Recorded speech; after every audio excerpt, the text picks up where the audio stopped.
Hey everybody, Z Garcia here, and today I'm taking a look at the latest expansion, the latest faction for Neuroshima Hex. This is Troglodytes.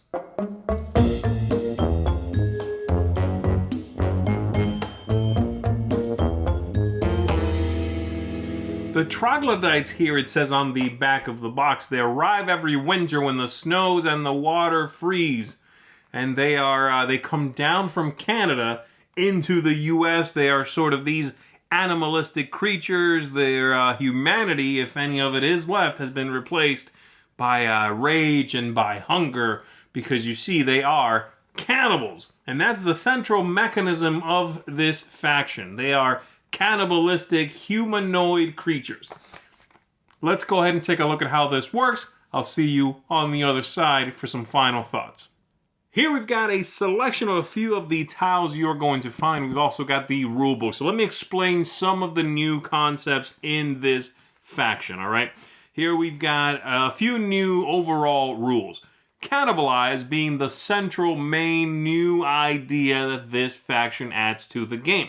That's what they do. They cannibalize. What's that mean? Well, if you've got two units next to each other, you can pick one, as long as it has that symbol, and you are going to cannibalize a neighboring one, eat that, remove it from the board, and then give the one that just cannibalized another one a special ability. You can make them faster, you can make them hit a little bit more strongly in melee. All right? And then you just put the token on there. So there you go. That's what that does. You can do that once per round, like I said, and pretty much most of the units have the symbol for the cannibalize. Now, there's also a couple of new other things. You've got bloodlust. If one of the units involved in that cannibalism is one of these with the bloodlust symbol, that knife, bloody knife, well, let's say this one eats this one, you can pick from these special tokens. You can take one of these souped up ones. So it can hit for 2 more, 2 faster, or double defense there, so it takes 2 more hits to take them out. Double movement ability, so quite mobile, okay? So you've got those if one of the involved units, again, is one of these elite bloodlust units. Those are a little bit rarer. You've also got freezing. Some units have sides that behave like modules. Here, these two. And those, if they're pointing at an enemy module, will freeze them. They do not work. Again, that only works against modules, not units, okay? And then you've also got this one here, which is what's called a thrower. You'll see that it has an attack symbol in a corner, as opposed to one of the sides. Well, this shoots between 2 edges to the one across from it, okay? So, for example, let's take a quick look here at a board. If I put this on here, and it's standing there like so, it's going to be shooting between these 2 tiles and hitting whatever's in this one, assuming, of course, it's an enemy. Okay? Makes sense? That's what that does. This one also happens to have push and the cannibalize ability as well. A couple of special tiles. This one here is an Avalanche. The Avalanche is going to take out, when you trigger it, you'll hit for 1, 3 tiles on one of the edges, and the 2 next to that, right? So it comes in from the edge of the board and takes out that arrangement. And then you've also got this one that you get to trigger in one time when you spend this, cannibalize an opponent that's next to one of your cannibals. So that's what these guys do. Ignore this board, by the way. That's just from a different expansion. So that's what these guys are all about. If you are next to the HQ, by the way, you get to take one of the better tokens when you cannibalize. That's what the HQ does. Almost the entire faction is units that do go on the board. There's a few action tiles, yeah, but no real standalone modules. Now, again, the freezing guy kind of behaves like a module. But there are no modules in this faction. It's all units. And you need to sort of know when to destroy one and turn it into, quote-unquote, a module, right? Take this out, turn this guy into a hitting machine, right? So there you go. That's how that works. Very tactical. It's really tricky knowing when you should or should not hurt yourself in order to hurt your opponent more. but that's what the faction expects you to do to play them well. So let's go ahead and go back up top. Let me tell you a little bit more about what I think about them, who I think this one might be good for. There are by now a ton of expansions to Neuroshima Hex. Here's another one. This lists 14 on the side, so lots of these factions. But thankfully, they're still able to find interesting and engaging ones, and that's not just thematically usually, but mechanically as well. Neat concepts, neat ideas in here. Let's go ahead and break it down. I like most factions for Neuroshima Hex. This one, well, this one I like as well. So let's talk about it. I'll see if I can explain what I like about it, what I thought was just okay. Starting right at the top, we're going to go with theme. The theme here is okay. This is a little bit more fantasy-esque-ish than I usually like my flavor in this game. But this is a very personal thing, as the rest of my review is, of course. This feels a little more... It dips a toe more into fantasy than it does into the science behind the game, right? Mutants we've had. Ape-ish looking man. This looks like a Yeti or something.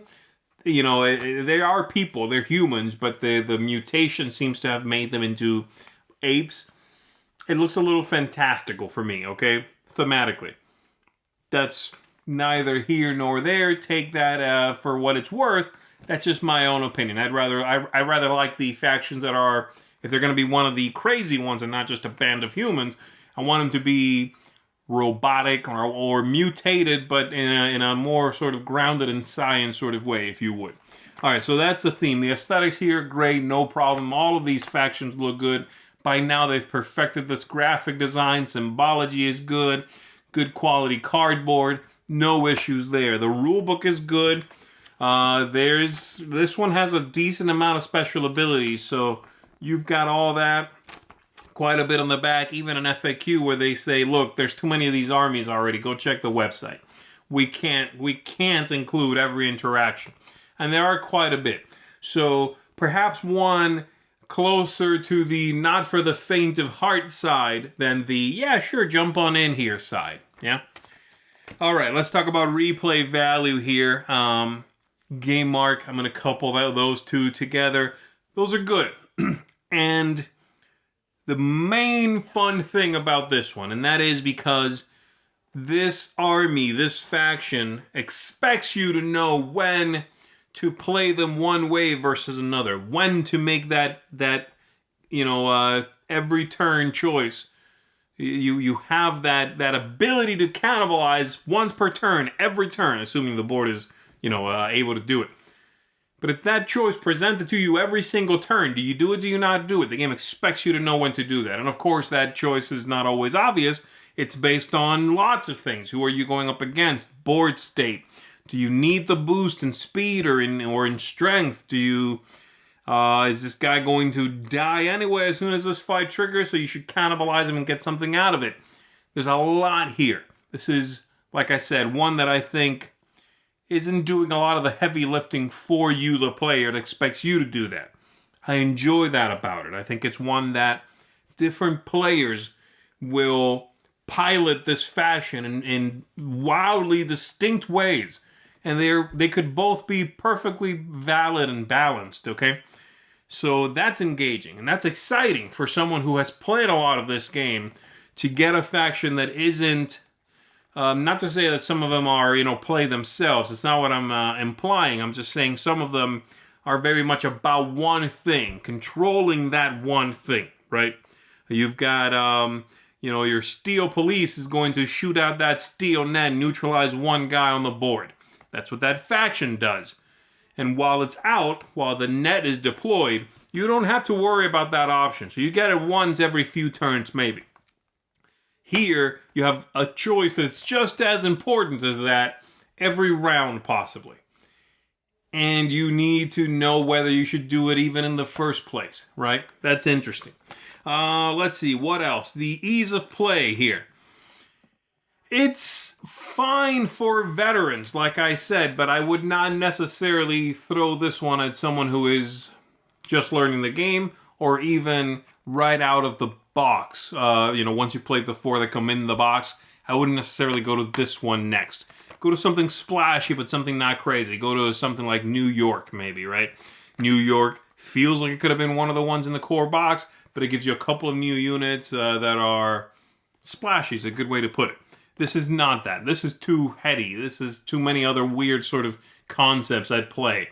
It's even more bizarre than, say, like Sand Runners has the ability to block 1 tile on the board when you trigger a fight. Every few turns. Not every turn, So there you go. And then lastly, Tactics, Luck, Strategy. Yeah, it's good. This is fun. It's exciting. It's nice to see one that swings for the fences, so to speak, that is outside the box and that does expect the players to bring it. You got to learn how to do well with these guys. You have to make sure you hurt yourself to do well, but don't overdo it, right? You have to know that the freeze ability is going to be absolute garbage against some factions and absolutely the key to winning against others, because it only works against modules. Knowing that, knowing the interactions between armies is important to knowing how to do well with this. Yes, you could just play, okay, right? I mean, it doesn't matter. But this is not one that feels like it's on the beginner side of the spectrum, right? So there you go. That's Troglodytes. I like it. I think it's enjoyable. It's interesting. The theme, it's a little meh. I like some of the other ones more. But the faction itself, mechanically, this is bringing it. So this is going to get an 8 out of 10 from me, which is a strong seal of approval. No reason not to get this. If you like Neuroshima Hex, if you have a bunch of the other ones, the other factions, that is, then you want to jump on this. If you don't have a bunch of the other ones, you've got, say, the core box, then, get New York first, get Iron Gang if you want to do something a little bit weirder, and then after you've got a couple of those, then get this. Weirder than this, I would say you've got Neo Jungle, you've got maybe Dancer, you've got Mephisto. Those 3 are weirder than this one, so get those after, I would say, but, don't jump into this too early, all right? There you go. Hopefully that's useful. Thanks for checking this out with me. I'm Z Garcia. I'll see you on the next one.